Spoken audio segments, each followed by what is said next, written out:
Hello friends, आज मैं आपके लिए लाई हूँ हेवनली रूममेट्स का एपिसोड वेब 4। तो चलो इस एपिसोड की शुरुआत की जाए। एपिसोड की शुरुआत में हमें एक बिल्डिंग के सामने एक औरत सफाई करती हुई दिखाई जाती है और अपने काम में मग्न होती हुई बगल में देखती है। वहाँ उसे कुछ दिखाई देता है। वहाँ हानो बिल्लियों के साथ में उसी डिब्बे में बैठा होता है जहाँ पर हमें म्योर ने उसे छोड़ा था। हानो बिल्लियों को बैठा बैठा सहला रहा होता है।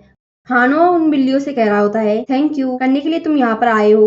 वह औरत को कुछ समझ नहीं आ रहा होता है। वह जब हानो के हाथ में सांप को देखती है तो वह झाड़ू लग के चिल्लाते हुए वहां आती है और कहती है हे भगवान, ये आदमी तो पागल हो चुका है, इसका लगता है दिमाग ही खराब हो चुका है। उसे देख करके हानो तो चौंक जाता है। सीन चेंज होता है। हमें बताया जाता है कि पृथ्वी पर सफल होने के लिए हमें एक अच्छे कॉलेज में जाना होगा। कॉलेज प्रवेश परीक्षा के लिए हमें दिन दिखाए जाते हैं। 228 दिन शेष रहते हैं। कठिन परिश्रम और पढ़ाई करके आप सफल हो सकते हैं। इस हिसाब से पृथ्वी रहने के लिए एक उपयुक्त जगह है। तभी म्योर के दरवाजे पर आवाज आती है, मिस मिस। म्योर सोचती है ये कौन है। वह दरवाजा खोलती है। उसे वहाँ हानो और वही औरत दिखती है। उसे कुछ समझ नहीं आ रहा होता ये क्या होता है। तभी वह औरत कहती है मिस, ये आपका छोटा भाई है ना। म्योर को कुछ समझ नहीं आ रहा होता कि वह ऐसा क्यों कह रही है।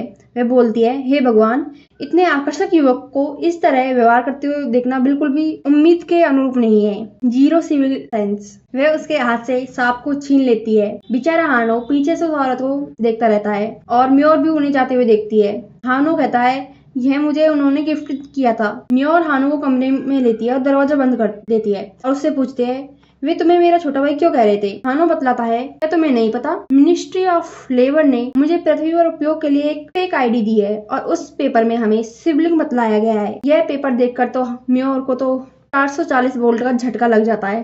वह उन पेपर को उसके हाथों से छीन लेती है और देखती है।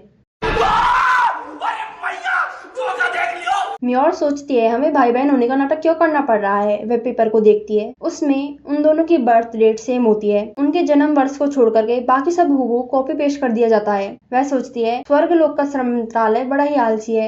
मेरे हिसाब से ये बिल्कुल हमारे अर्थ जैसा ही है। लगता है उसके साथ में कोई मजाक चल रहा है। वह सोचती है श्रम मंत्रालय ने उसका काम को और भी मुश्किल कर दिया है। वह हानो को परेशान करना चाहती है और उसको सड़कों पर सोने के लिए मजबूर करना चाहती है, मगर अब वह ऐसा नहीं कर सकती, नहीं तो उसे पुलिस उठा के ले जाएगी। करे तो करे क्या, बोले तो बोले। वह बतलाती है इस अपार्टमेंट को हासिल करने के लिए उसने बहुत ही संघर्ष किया था। आज से 1 साल पहले जब म्योर पृथ्वी पर आई थी तो वह कहती है मैंने कुछ भी गलत नहीं किया है, मुझे यहाँ पर ऐसे फेंक दिया गया। उसके पैरों के पास में एक पेपर आता है जिसमें उसकी न्यू आइडेंटिटी होती है। उसे देख करके वह सोचती है ये कहाँ से आया है और उसमें उसके रजिस्ट्रेशन कार्ड होता है। उसको देखकर कुछ समझ नहीं आ रहा होता है उसको। वह कहती है इसका क्या मतलब है, क्या ये इसके लिए अच्छा है। उसमें लिखा होता है इसका एजुकेशन जो स्तर होता है वह मिडिल स्कूल ग्रेजुएट होता है। मिडिल स्कूल ग्रेजुएट के लिए जो नौकरी पाना है बहुत ही मुश्किल होता है। वह नौकरी पानी जाती है मगर उसके मिडिल स्कूल ग्रेजुएट होने के कारण उसे कोई भी नौकरी नहीं देता है। जब वह नौकरी पाने जाती है तो एक आदमी उससे पूछता है क्या तुम मिडिल स्कूल ग्रेजुएट हो, क्या तुम्हें कोरियन लिखना आता है। वह कहती है उसे नौकरी पाने के लिए और घर पाने के लिए बहुत ही ज्यादा संघर्ष करना पड़ा था और तब भी उसके पास किराए पर जगह लेने के लिए पर्याप्त पैसे नहीं थे, इसलिए उसे सड़कों पर रहना पड़ा और वह खूब पढ़ाई करके जीईडी परीक्षा पास करी और उसने और हाई स्कूल ग्रेजुएट बन गई। पढ़ने वाले कहीं भी पढ़ सकते हैं, चाहे वो लालटेन की रोशनी हो या जुगनू की रोशनी। जुगनू की जगमगाती जुगनी में टॉप कर दिया है। और इस तरह उसने पैसे बचाकर अपने लिए एक अपार्टमेंट ले लिया। फिर भी अब वह किसी भी कीमत में यह जगह हानो के साथ में साझा नहीं करना चाहती है। हानो कहता है ये आरामदायक जगह है। म्योर कहती है उसे गुस्से से देखते हुए हाँ सही है। फिर वह उसे एक डिब्बा देती है और कहती है मुझे लगता है तुम्हें अब इसमें ही रहना चाहिए। हानो कहता है सच में। म्योर कहती है यह अच्छा विचार नहीं है अब इसे खुले में ही बाहर छोड़ना, मगर एक प्रॉब्लम यह भी है कि अब इसे अपने करीब रखना होगा। अगर इसे बाहर जाने दिया तो अफवाह फैल जाएगी कि ये लड़की अपने भाई का ख्याल नहीं रखती है और उसे सताती रहती है। अब उसके पास में कोई भी चॉइस नहीं है उसे अपने पास रखने के अलावा। म्योर कहती है तुम्हें यहाँ रहने के लिए यहाँ मकान मालिक को किराया देना होगा, इसलिए अब हम साथ में रहेंगे, तुम्हें आधा किराया देना होगा। हानो कहता है ये कितना है। म्योर हैंड साइन करते हुए बतलाती है हम इसे डॉलर में बतलाएंगे, $1000। रेंट $450 होता है। वह बोलती है आपको बस आधा $500 देना होगा। अगर तुम्हारा खाने पीने का खर्च जोड़ दे तो ये $1200 की राशि प्राप्त होगी। वे मन में सोचती मुझे इससे पैसे लेने ही होंगे। वह सादे तरीके से सोच रही होती है अभी मुझे ठीक से बदला लेने का मौका नहीं मिल रहा है, इसलिए मैं ज्यादा कुछ कर भी नहीं सकती हूँ। उसके पैसे लेने के अलावा कल मैंने इसके खाने पर जो पैसे खर्च किए थे उन्हें ब्याज समेत वापस लेने का समय आ चुका है। $1200, लेकिन मेरे पास पैसे नहीं है। और वहाँ पर वह हानदार से बोलती है, वह ठीक है, आपको नौकरी मिल जाएगी। सीन चेंज होता है। हमें हानो मॉडर्न ड्रेस में दिखाया जाता है, जो कपड़े म्योर ने उसके लिए खरीदे होते हैं। हानो म्योर से कहता है, क्या सच में मुझे ये कपड़े पहनने होंगे? म्योर कहती है, बिल्कुल, इंटरव्यू के लिए ये जरूरी है और दिव्य प्राणी की तरह वहाँ कपड़े नहीं पहने जा सकते हैं। म्योर मन में सोचती है, मुझे विश्वास नहीं हो रहा, मैं इस बेवकूफ के लिए कपड़े खरीद रही हूँ। वैसे हानो हैंडसम तो लग रहा था। हानो इंटरव्यू देने के लिए जाता है। म्योर कहती है, तुम सब कुछ अच्छे से करोगे और उसमें पास हो जाओगे, बस इंटरव्यू के दौरान तुम्हें फॉर्मल रूप से वहाँ पर बात करनी होगी। हानो कहता है, ओके। म्योर चिंतित होती है उसके लिए। वह सोचती है, वह सब ठीक करेगा, उसे यकीन है। धन्यवाद उस कंप्लेन लेटर का जिसके जरिए उसने हानो को हाई स्कूल ग्रेजुएट में दर्ज किया था। इसके अलावा वह मानवों के हिसाब से आकर्षक और ताकतवर भी है, इसलिए मैं श्योर हूँ वह सब कुछ ठीक ही करेगा। सीन चेंज होता है और टाइम 3 हफ्ते बाद का हो जाता है। हालात बिल्कुल भी ठीक नहीं होते हैं। म्योर के चेहरे के तो तोते उड़ गए होते हैं। म्योर, क्या अभी तक कोई कॉल नहीं आया?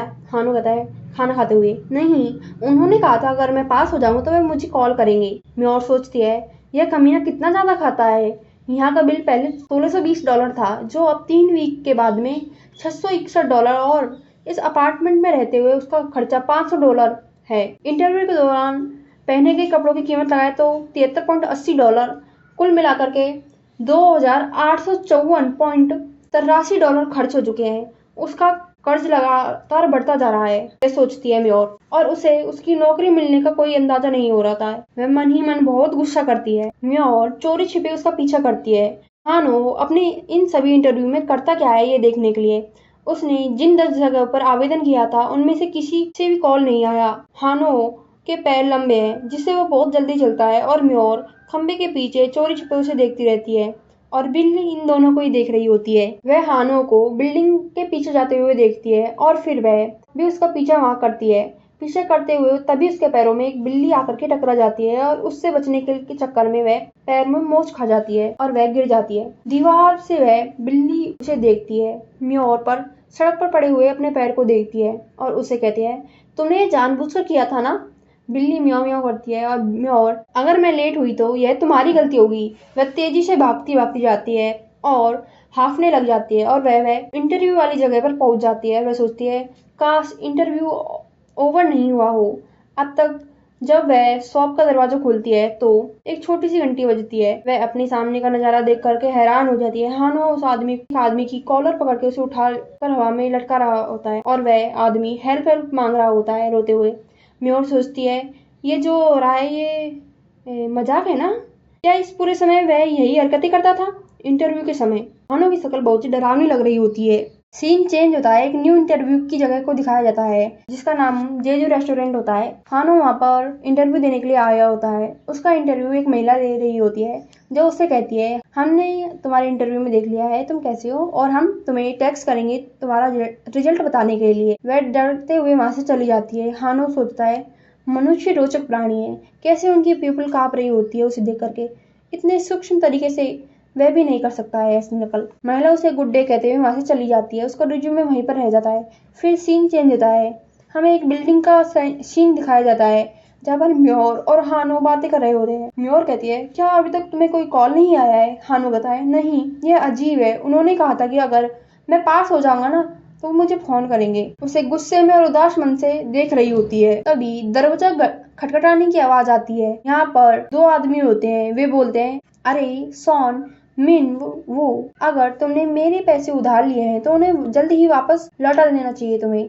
अभी इसी वक्त यहाँ से निकलो। म्योर पीछे देखती है, ओह, फिर से यही सब। तभी गेट खोलकर हानो बाहर निकलता है और फिर उनसे कहता है, अरे आप लोग शोर मचा रहे हैं, शांत हो जाइए। दोनों उसकी तरफ ये सोचकर देखते हैं, ये कमीना कौन है। एक आदमी गुस्से में बोलता है, क्या तुमने अभी क्या कहा? हानो डरावनी अपीयरेंस में कहता है, मैंने कहा तुम शोर मचा रहे हो इसलिए शांत हो जाओ। उसकी डरावनी सुनहरी आंखों को देखकर दोनों डर जाते हैं और वहां से दुम दबा करके भाग जाते हैं। हानो यह देखकर शॉक हो जाता है। वह सोचता है, ये किसके बारे में था? मैंने तो कुछ किया ही नहीं, ये लोग पहले ही क्यों भाग गए? म्योर बाहर निकलती है और म्योर सोचती है वे कर्ज वसूलने वाले भी ना, वे गुंडे यहाँ पर आते हैं जो लोग पैसे नहीं देते उनसे पैसे वसूलने के लिए। हानो कहता है कर्ज लेने वाले गुंडे, यह क्या है? म्योर बताती है आप कह सकते हैं कि वे समान है दुष्ट आत्माओं या राक्षसों के। अगर आप पैसे उधार लेते हैं और समय पर वापस नहीं करते हैं तो ऐसे लोग दिन रात परेशान करते हैं। म्योर उसे डराते हुए कहती है अब तुम्हें भी केयरफुल रहना होगा हानो, अगर आप धरती पर हैं तो पैसे नहीं कमा सके तो ऐसे गुंडे आपका पीछा करेंगे। हानो कहता है अगर मैं उन्हें पीट दूं तो क्या होगा? म्योर कहती है खाने की टेबल पर बैठते हुए तुम ऐसा नहीं कर सकते हो, नहीं तो तुम्हें मारपीट के आरोप में जेल भी भेजा जा सकता है। क्या तुम अपराधी बनना चाहते हो? हानो कहता है नहीं। म्योर कहती है मुझे लगता है तुम्हें जल्द ही नौकरी मिल जाएगी। तुम पड़ोसी की तरह फेलियर मत बनो। अगर तुम फेल हो जाओगे तो तुम्हें उदुम्बरा नहीं मिलेगा। हानो को झटका लगता है अगर उसने जॉब नहीं पाई तो वह फेल हो जाएगा और ना ही हम उदुम्बरा को खोज पाएंगे। वह यही सोचते हुए सड़क पर चलता है कि वह आज जॉब पा लेगा। जब वह एक शॉप पर जाता है तो वह आदमी उससे कहता है हेलो। हानो सोचता है मुझे ये जॉब पानी ही होगी, मुझे यकीन है कि मैं कोशिश करूँ तो मुझे ये जॉब मिल ही जाएगी। वह उस आदमी से कहता है हेलो सर, और वह कह रहा होता है मैं यहाँ इंटरव्यू के लिए आया हूँ। वह सोचता है वह आमतौर पर फॉर्मल तौर पर बात नहीं करता सिवाय जेट सम्राट को संबोधित करते समय, लेकिन उसे यह अभी करना होगा।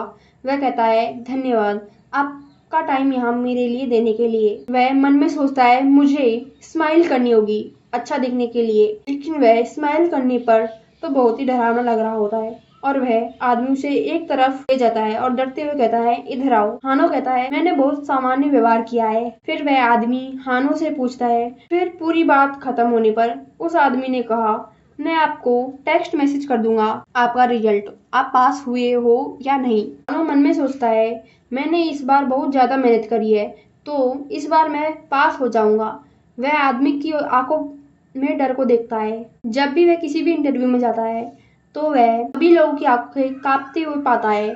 उसकी आंखें भी सेक कर रही होती है। तो हानो उससे पूछता है मुझे अभी बताओ क्या मुझे जॉब मिलेगी या नहीं? वह आदमी स्टाफ रूम में जाते हुए कहता है वेल हम तुम्हारे संपर्क में रहेंगे। हानो उसे पकड़ लेता है नहीं मुझे अभी बताओ। वह आदमी तो हेल्प कराता है रोते हुए। हानो कहता है मैं तुम्हें जिंदा खा जाऊंगा अगर तुमने मुझे नहीं बताया कि मुझे जॉब मिली है या नहीं। तभी वहां म्योर कहती है हे उसे छोड़ो, तुम क्या कर रहे हो? म्योर को देखकर हानो शांत हो जाता है। म्योर उस पर चिल्लाती है। वो तीनों एक साथ बैठते हैं और म्योर कहती है आपको लगा था कि हानो की आंखें डरावनी थी, क्या यही बात है? वह आदमी बताता है हाँ, जैसे ही मेरी नजरें मिली तो मेरी बॉडी ऐसे कांप रही थी मानो मेरे आगे शेर खड़ा हो। वह आदमी आगे कहता है लेकिन आपसे इस तरह बात करने के बाद मुझे थोड़ा बेहतर महसूस हो रहा है। तुम उतने डरावने नहीं लगते हो जितना मैंने सोचा था। फिर वो वहां से आने लग जाते हैं। हानो दुखी होता है। म्योर कहती है मुझे लगता है हानो तुम्हें तुम्हारी आंखों की वजह से ही इतनी बार रिजेक्ट किया गया था। हानो कहता है क्या मेरी पहली इंप्रेशन इतनी बुरी थी? म्योर कहते हैं मुझे यकीन नहीं, मुझे नहीं लगता कि ये इतना भी बुरा है। हानो दुखी होते हुए कहता है अब मुझे नौकरी कैसे मिलेगी? अब हमें कमरा नंबर 302 दिखाया जाता है जिसमें हानो डिब्बे में बैठा होता है और बड़ा ही दुखी लग रहा होता है और उसे देख करके म्योर भी बड़ी दुखी होती है। यह सीन थोड़ा दयनीय लग रहा होता है। यह सीन बड़ा ही दयनीय होता है। म्योर सोचती है ऐसे बेवकूफ के द्वारा मुझे पिछले जन्म में इतनी यातनाएं झेलनी पड़ी थी और वह इस समय मेरे सामने बिल्कुल बेवकूफ और दयनीय लग रहा है। मुझे यकीन नहीं हो रहा है वह इतना ज्यादा अजीब लग रहा है सिर्फ हमारे स्थान बदलने से, लेकिन शायद यही बेहतर होगा। अगर हानो मुझसे ज्यादा समझदार या सफल दिव्य प्राणी होता तो मैं ऐसा भी नहीं कर पाती। वह हानो को दिलासा देते हुए कहती है दुखी मत हो हानो, हम कोई ना कोई रास्ता जरूर निकाल लेंगे। हानो कहता है सच में? म्योर कहती है हाँ सच में। हानो म्योर से पूछता है वैसे हमारे पड़ोस में कौन रहता है?